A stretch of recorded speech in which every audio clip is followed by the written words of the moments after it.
Collins & Co.'s not-for-profit conference, Be Empowered Through Knowledge, is designed specifically for the not-for-profit sector. Our speakers are experts in this sector, and their practical approach provides not-for-profit board members and management with the opportunity to improve their skills and knowledge across a range of specialist topics. The conference also provides a great networking opportunity.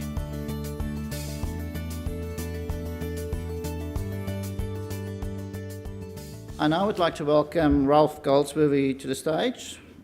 Raph is the Managing Director of Better Boards. He has spent a decade working closely with and curating educational programs for NFP directors, boards and executives. Raph has a deep interest in the intersection of technology, decision-making, investment and behavioural economics. He regularly writes and speaks on technology in the boardroom, decision-making and biases, governance, leadership and related NFP matters. One of the Better Board companies, Our Cat Herder, is a sponsor of today's conference, so please make sure you talk to Raph and his team during our breaks and networking. Please welcome Raph to discuss how to run awesome and efficient board meetings. Thank you.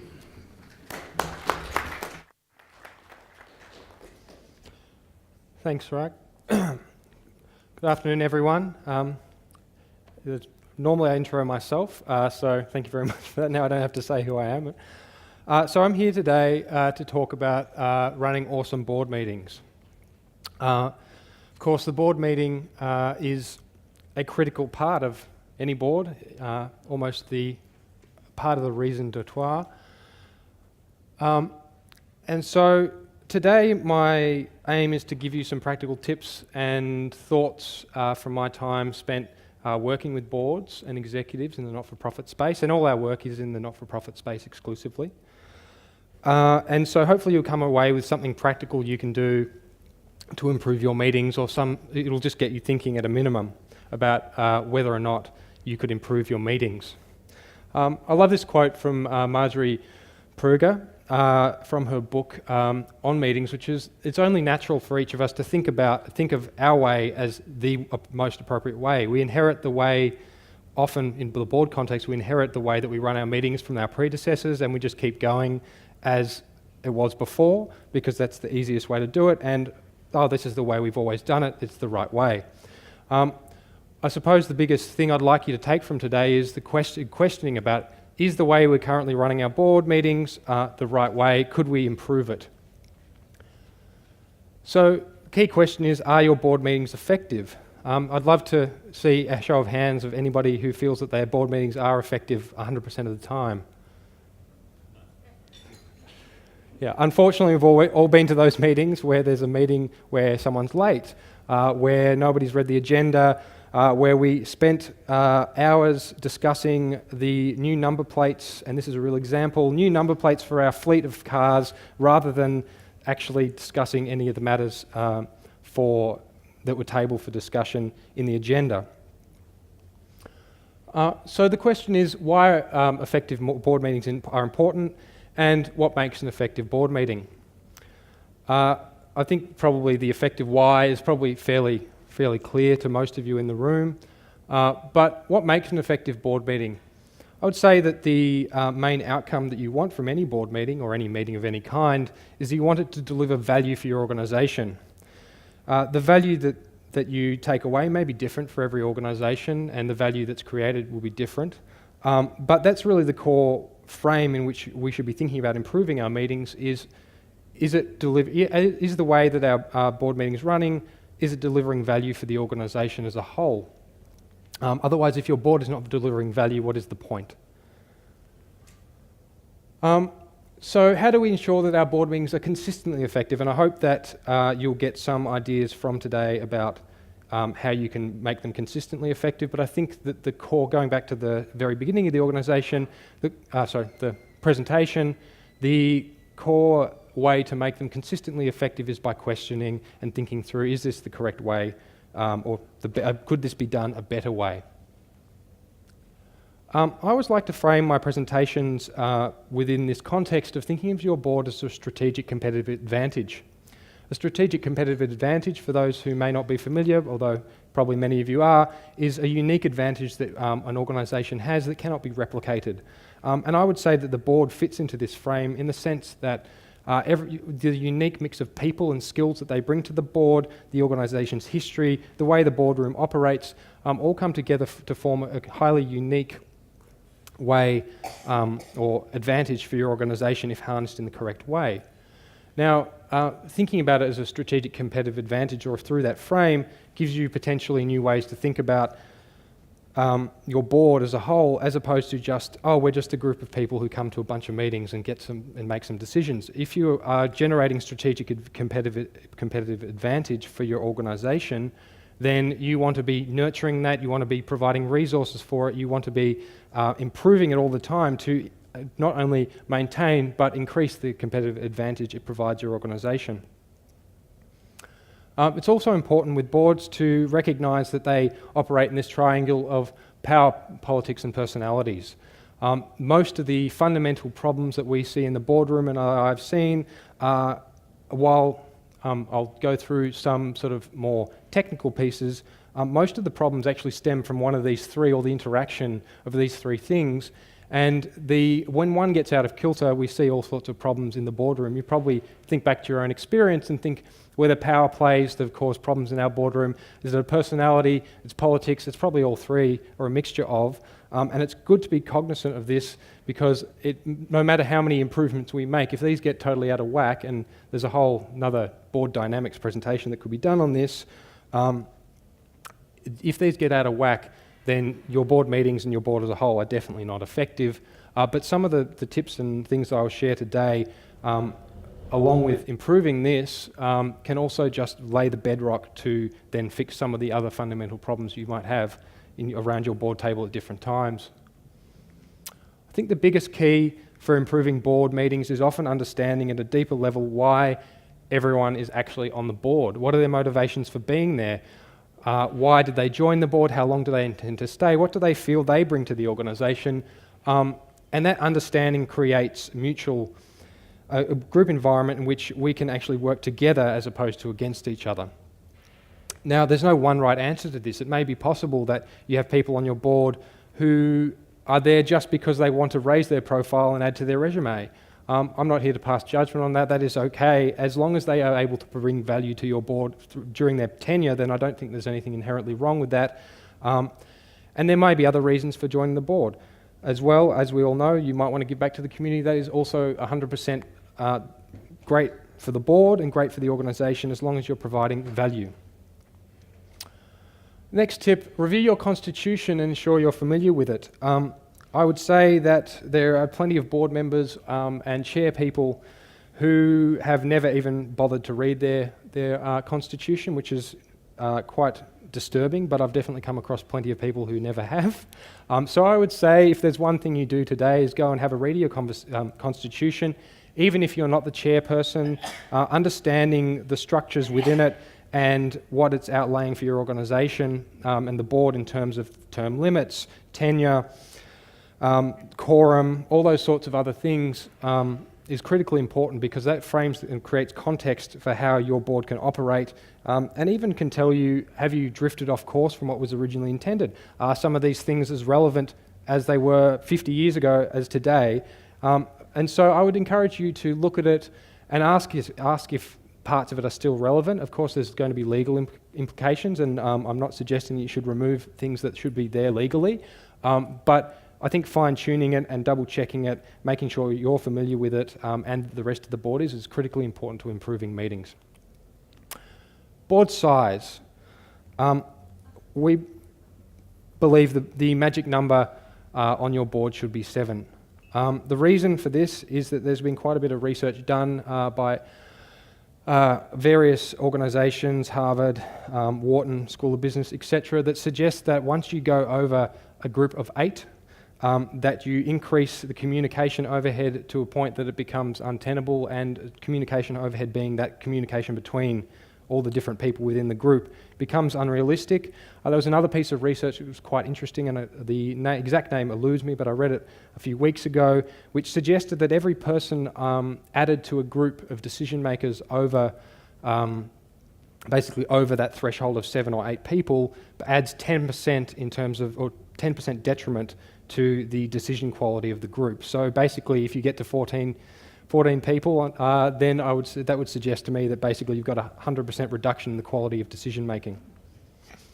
So I would suggest that thinking about the board size and what could you do to make it sort of smaller, more cohesive. Additionally, 7, if you go below that, we have seen some boards where there's 5 or 4 people.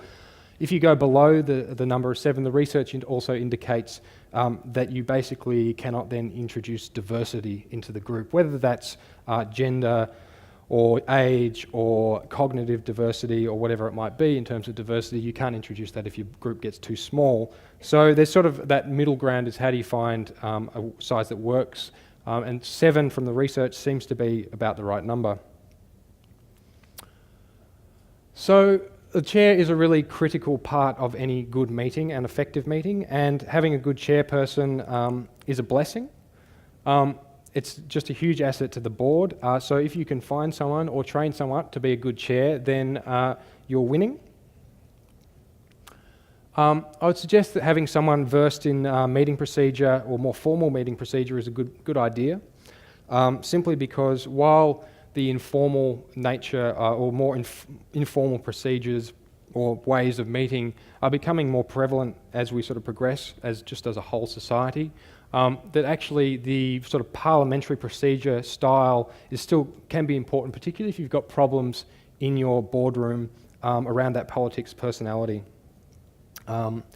Power triangle means that you can enforce sort of effectiveness through actual procedure. So yeah, I really think that that Marjorie's quote there is really indicative of this. If you are actually all working together wholeheartedly and you're all aligned as a team, and I would encourage you to think of your board as a team. That doesn't mean we all have to agree with each other, but we need that team mentality and to foster that in the boardroom. So that we can all be on the same team and move forward and provide value. An interesting one, board member chronotypes. So the chronotype, each person has a chronotype, which is essentially the type into which you fall around when you're most mentally alert and able to process information. There was a great book by Steven Pinker recently, which he basically outlined 3 types of 3 different chronotypes, and indicated that you've got night owls who do sort of their best work at night. You've got the larks or early risers, and they do their best work in the morning. And so having a think about how does our board. When do we hold our board meetings? Is it actually effective for the group as a whole? So this is a little bit out of probably left field to most board advice, but it's worth thinking about just from the point of view of it brings a new lens to how you might look at your board. Are we meeting at the most effective time of day for the way that our board members sort of their individual chronotypes? And so you can have a look online a bit more about this. It's quite interesting to read a bit more about how you might process information and what type of, not just when you process it, but what type of information you process best. Dashboards in the boardroom. There has been an increasing trend towards dashboarding information in terms of beautiful graphs and presenting it in more sort of effective ways. But I would say that it's a bit of a trap for some boards if you've got these high-level dashboards. And I think this is highlighted a little bit with some of the royal commissions that we've seen over the years and some of the court cases where if we pull ourselves too far up out of sort of the detail, then that's where we can get as boards into trouble, because while we do have the power to delegate responsibility, we can't totally abdicate it. And so pulling some information we should have in dashboards because we can process that information more effectively, but some information we should be having detailed reports and yes, it's going to mean that we as board members have to do more reading, and that's hard work, but it means that we are across the details that we need to know. So I think there's I haven't got a specific recommendation at all on what you should put into sort of more pie charts and other things like that and what should go into reports, but I think a mix of both is worth considering. I did see one board recently where they basically abstracted everything into these high-level dashboards and they were missing out on detail, and it was a bit disturbing because they weren't making effective decisions at all. And their meetings were not effective either because they were glossing over detail. Really simple one, start your meetings on time. It's really easy to fall into the trap of we've got a member and they're always a little bit late, or it's okay, oh, don't worry about it, Bob or Jane, we know, no problem. But the fact is that being a board member, whether you're paid or unpaid, is a serious commitment, and you should be turning up to meetings on time. If you have people turning up to your meetings not on time, and you don't have any policies around this, I would suggest implementing a 3-strike style policy where essentially if you're late or missing meetings regularly and over basically 3 times, then that should be a trigger for review of your membership at that board. I know that's hard for small organisations because sometimes it's hard to find good board members in the communities in which we are in, but I think it sets that clear tone about the expectations that we have of our board members when they come to the boardroom, when they come to meetings. And it's just starting on time, it's good meeting hygiene. Board reviews, doing board health checks. Definitely recommend taking the time to do a board review. This could be a whole presentation in and of itself. In fact, I did one late last year in New Zealand on this very topic. But for today is really just to say that you should think about doing regular board reviews. I would say annually, doing some form of review simply to basically make sure that you've got a good handle on what's happening. Some boards like to do it every 2 years. Some don't do it at all, which is problematic. But doing it every year, you can do sort of an in-depth one year, and then the next year it might be a bit more light on. And you might cover topics. Typical topics would include things like more of a performance and 360 about the board in terms of individual members and their contributions. But it's important to include in this things around your constitution. You might review your actual meeting structures, how often you're running your meetings, whether you realistically do or don't need monthly meetings, how that's working out. You might include agenda construction in your review as part of it as well. So there's all sorts of areas you could explore in this. And as I said, it's a whole other presentation, but just something to think about in terms of if you're not doing regular board reviews, then something to look at. Meeting feedback and evaluation. So this is kind of a step down from board reviews, but one of the most effective and easy to implement solutions for improving your meetings that I've seen. And that is basically to at the end of each meeting, we set up we have a small template, a templated quiz, and board members anonymously just do a quick tick and comments on how is this meeting. So some examples were how effective was the agenda, then sort of time use, and you could put them on a scale of poor to excellent. How did you feel this board meeting went, just in your general impression? And so what this gives you is each board meeting, and I would then suggest once you take this information, you put it into an Excel spreadsheet or something similar to track it, is that once you have this information, you can start to see very quickly and with all very, very rapid feedback how areas for improvement, because usually as board members or just individuals, we often know what's wrong. It's just that we don't always voice it because there isn't a way or mechanism for us to voice it. So this is one of the most effective ways that I've seen boards rapidly improve their meetings, but just their board function as a whole, just because they're actually taking the time to say, oh, what are we doing? How well are we doing? Are we actually making progress here? Taking minutes. So how can minutes contribute to meetings and effective meetings? Excuse me. Getting a dry throat here.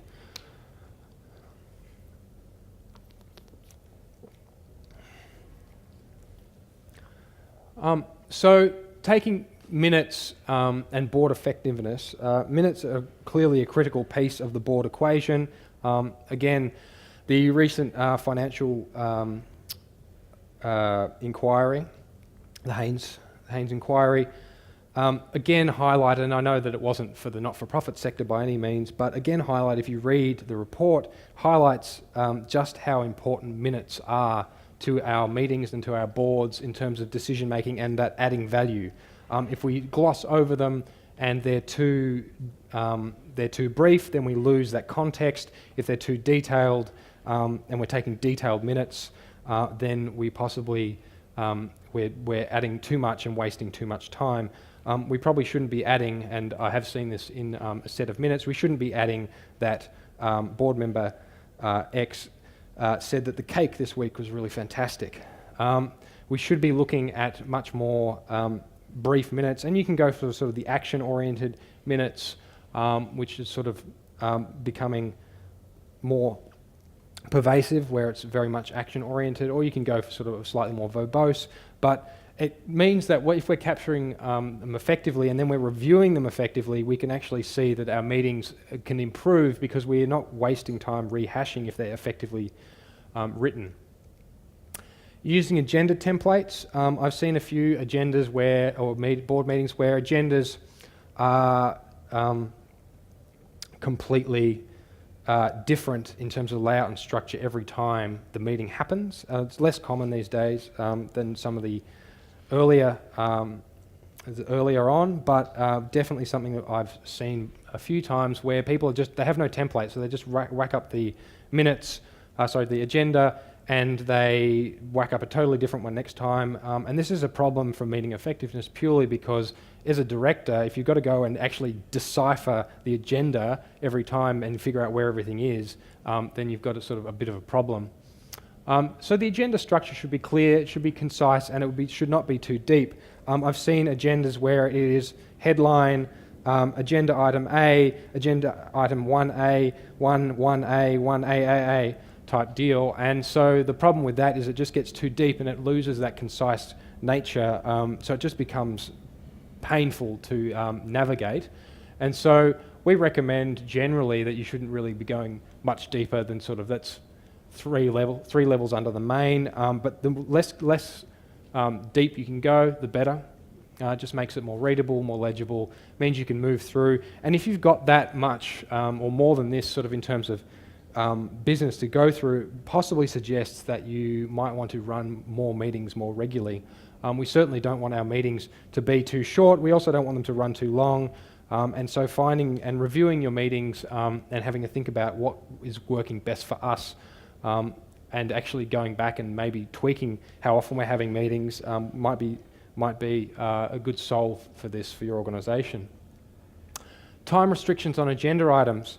I'm sure we've all been in a meeting where the agenda item, which was supposed to take 5 minutes, took most of the meeting, and there's always going to be some items that can't fit into this in terms of they're going to run further because it's important to have that robust discussion, but adding restrictions on agenda items and pre-thinking through how much time should be allocated to an agenda item means that, and whether it's the secretary or the chair or the whomever, deciding that this is approximately how long we think it would take means that we can say, this is what we thought it would take, this is what it actually took, and then we can actually look at that and say, over time, over a span of meetings, which types of agenda items should we be giving more time to.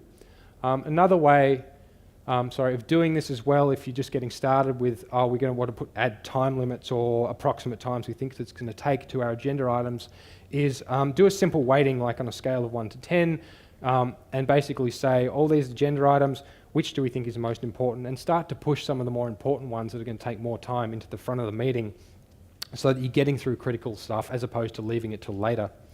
I've so many times where there's a meeting and agenda item 4 and it takes the rest of the meeting when realistically agenda item 8 should have been front and centre, simply because it was poorly planned and not thought through. So recording and assigning actions as you go. I definitely think that this is something that is well worth thinking about, is actually doing it as you go. There's a few definitely instances where people record actions, items and things that people need to do, and they do it sort of post-meeting, But recording them in the meeting and then saying this is the person that is responsible straight away might take a bit more time in the meeting, but also means that we are getting them really clear on what needs to be done, as opposed to trying to retrospectively do it and, oh, was it that we were going to give it to Jen or Jim, or what was even the action? And follow-up is critically important. Position descriptions for your board members. Put in place position descriptions for your board members just as you would for your CEO. There's basically outlining up front, I mean, might be if you're doing it post the person joining, then there's a bit of negotiation potentially, but being up front about what you actually require from your board members and pairing this with a code of conduct means that board members are really clear about why they are coming to meetings, what their role in the organisation is, and I think that that code of conduct piece as well, which can tie in again to sort of meeting attendance and things like that, just gives you a whole lot of avenues to basically clear up any discrepancies. If you don't already have board induction packs, then position description should form part of that, along with the code of conduct, so that you're really clear, because as I said, a lot of people join boards for many different reasons, but being clear and upfront about what you expect from your board members up in the very beginning is really critical, and can then help you build around that a solid sort of mechanism for recruitment of board members and inducting them. Again, that's kind of a whole other presentation. Sharing the chair. There's no shortage of organisations where it is, I am the chair and that is it. And that's unfortunate, because one of the big things is that board effectiveness is largely driven by the chairperson, and if you don't give people the opportunity to develop the skills, and it is a skill set that needs to be learned and practiced, the skills to chair a meeting effectively, then you're basically cutting yourself, basically cutting off your foot from the beginning, simply because the best source of a potential chair is probably, especially if you're a small organisation in a regional area of Australia, is probably likely someone who's already on your board. So allowing people to share the chair, in the sense of you might have someone chair this piece of the meeting on a specific agenda item, means that you're not abdicating the responsibility, but giving them the practice that they need to chair a meeting and learn the skills and challenges that come with being a chair. Frequency of meetings, I kind of touched on this a little bit. I would say have a look at how often you're holding your board meetings. A really good indicator of whether you need to adjust this is likely your agendas, and again, coming back to agenda timings, if you are not tracking how long things are taking and keeping track of how long meetings run, then you can't probably determine how often you should be having meetings. We've seen a couple of organisations where they started doing these things, also paired with software, and then what they've seen is that they've seen a reduction in the number of board meetings that they have to have, because they can say, oh, well, we're spending all our time on these agenda items over time, and those can be pushed into using these can be pushed out of meetings into other avenues, and then therefore we don't actually need all this time that we were using before to cover off non-important, non-critical issues, so they can condense and focus their board meetings. Kind of common sense, but again, distribute your board packs well in advance.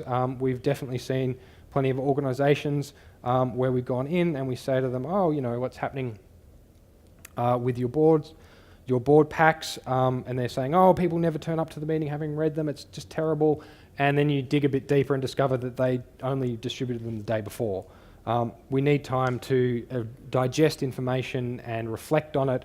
That's a key part of our role as board members, is reflecting on information, and if we don't get that information far enough in advance, then we're just wasting valuable time in meetings. Informal social events for the board. So I've talked a lot about the sort of about meetings themselves, but one of the best ways to build a better board and improve meetings is to run informal social events that are just for the board, where everybody sits around the board table as a human being. We thrive on social connection, and one of the best ways we can get to know each other is in informal social settings. So if our board only comes together for 12 meetings a year and they never see each other any other time, how do you expect them to work as a team if they have no real context around that social piece in terms of who are these other people that sit around the table? What are their motivations? Why are they here? What do they pursue outside of this passion they have for our organisation? Understanding fellow board members and people. And so this could be, it doesn't have to be extravagant, it could be that we have a barbecue once a year just for the board, and it also helps celebrate their contribution to the board as well. And you could go more extravagant, I suppose, if you were so inclined, but just simple ones so that they get that, social time, but a bit of recognition as well that, hey, as a thank you, because in the not-for-profit space, while we do see some payment for boards, it's pretty unusual. Feed your board members. So, seems really obvious and ridiculous, and I don't mean just give them cookies, but research done by a Stanford professor suggests that basically if you are coming to a board meeting hungry or you haven't eaten, that just the hormones released into your gut increase the likelihood that you will make rash decisions, and basically means that you get into a bit of fight or flight response.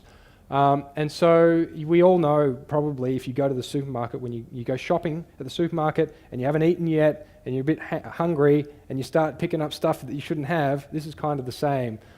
Just because, and you get into that also that very defensive zone, which means you're less likely to make decisions that are sort of benefit for yourself or the organisation. In the long term, you're much more focused on immediate gains. So this is particularly important if you are trying to do something that's more detailed strategy outside maybe a board meeting, maybe it's a strategy day, but also even within board meetings we're expecting strategic decisions and discussions to occur. Kind of preaching to the converted here, but undertaking regular governance training.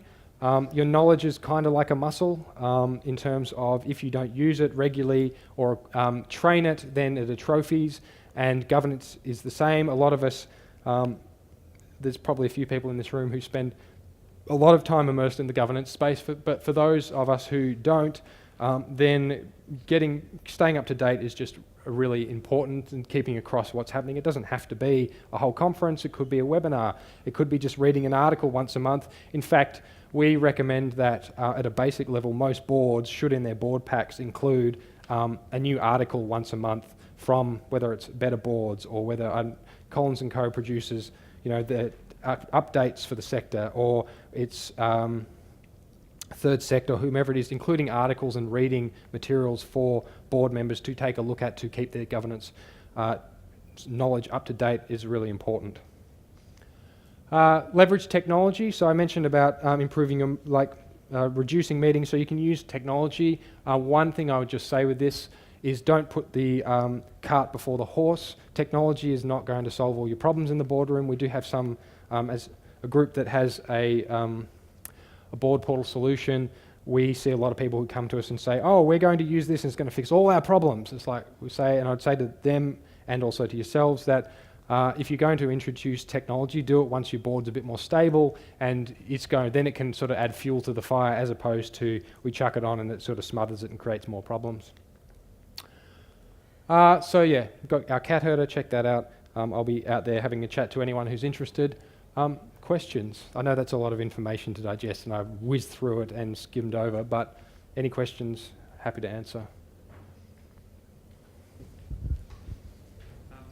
Oh, I think there's a microphone coming too. I think that's for those people who are watching the recording. So these are a lot of really practical initiatives that are sort of process-based, but as you said, like personalities is one of that triangle. So do you have any tips for just reducing reducing the influence of one person who dominates discussion at the expense of decision? This is one of the reasons I've focused on process, and I think that the process is the beginning of that, and really clearing up expectations. Again, things like, I'm not sure who that person is in your organisation. If it's clearly, because he's asking the question, he's thinking about how he can get around these ways. But I think definitely process helps set the foundation for that. And then as a whole, if there is one, it is really about probably a bit of a coalition of other board members. If it's a clear problem, and there's clearly one person, it's not to gang up on them, but perhaps it's the chair needs to be, if it's not the chair that's the issue, them having a quiet word with them, or as a whole raising the issue and talking to a few people and forming a coalition to say, look, we feel that this is an issue and it's creating a problem. And I think if it's depersonalised, then that's where you're going to get the most traction. If it becomes personal as, oh, you are always doing this, you are always doing that, then you're just going to create more conflict, it's going to escalate and become a problem. But yeah, always difficult, those types of problems to solve, and usually a process base can help fix that to begin with, and then it's a process to work through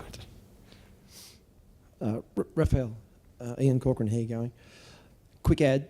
In terms of director training, often not-for-profits suffer from good intention, well-meaning people who jump on boards because they're good people, but often either lack the skills or don't understand what their role is.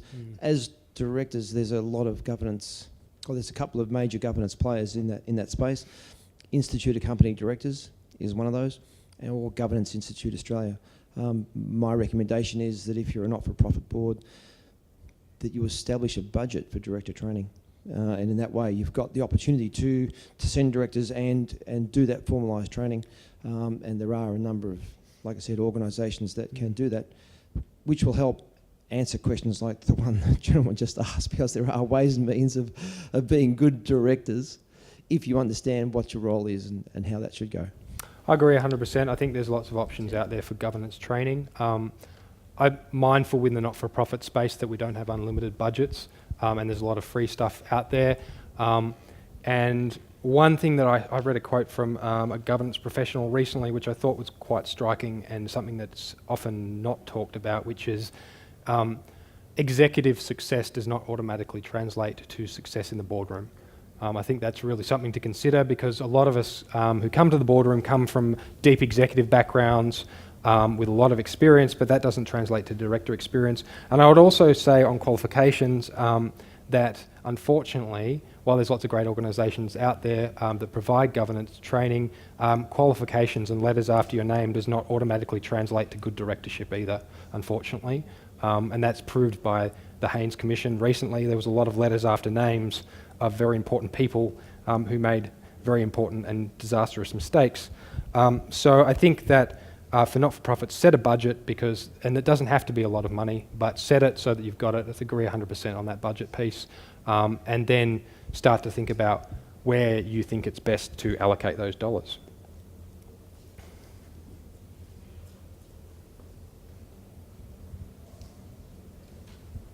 Thanks, Raph. There doesn't seem to be more questions.